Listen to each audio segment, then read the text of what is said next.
एक तरफ अरबों डॉलर की कंपनियां और दूसरी तरफ हिमालय की गोद में बसा एक छोटा सा आश्रम। और हैरानी की बात यह है कि स्टीव जॉब्स से लेकर के मार्क जुकरबर्ग तक दोनों की कहानी कहीं ना कहीं आकर इसी जगह से जुड़ जाती है।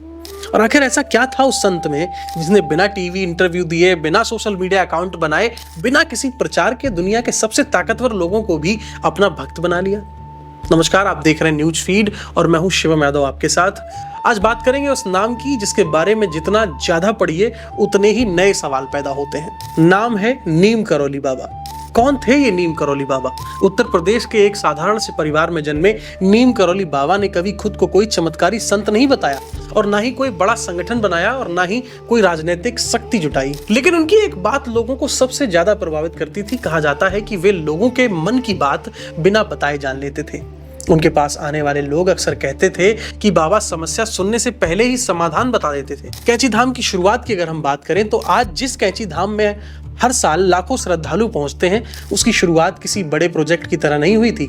कहा जाता है कि 1960 के दशक में उत्तराखंड की पहाड़ियों के बीच इस स्थान को आश्रम के रूप में विकसित किया गया था। धीरे धीरे यहाँ आने वालों की संख्या बढ़ती गई और देखते ही देखते यह जगह सिर्फ धार्मिक केंद्र नहीं बल्कि आध्यात्मिक खोज का प्रतीक बन गई। अब कहानी का सबसे दिलचस्प हिस्सा सुनिए। 1974 में एक युवा अमेरिकी भारत आया। वो जीवन को लेकर उलझन में था। करियर की दिशा साफ नहीं थी और अंदर बेचैनी भरी हुई थी। उस युवा का नाम था स्टीव जॉब्स। कहा जाता है कि भारत यात्रा के दौरान वो कैंची धाम भी पहुंचा। बाद के वर्षों में उन्होंने कई बार इस यात्रा को अपने जीवन के महत्वपूर्ण अनुभवों में गिना। और फिर आया मार्क जुकरबर्ग का नाम। सालों बाद जब फेसबुक कठिन दौर से गुजर रहा था, तब एक व्यक्ति ने मार्क जुकरबर्ग को सलाह दी, कुछ समय के लिए भारत जाओ। वो व्यक्ति कोई और नहीं था बल्कि स्टीव जॉब्स थे। जुकरबर्ग खुद सार्वजनिक रूप से बता चुके हैं कि उन्हें भारत और कैंची धाम जाने की सलाह मिली थी। अब सोचिए, एक ऐसा आश्रम जहां न कोई बिजनेस स्कूल है, न कोई मैनेजमेंट कोर्स है, फिर भी दुनिया की सबसे बड़ी टेक कंपनियों के संस्थापक वहां प्रेरणा खोजने पहुंचते हैं। आखिर क्या था बाबा का असली संदेश?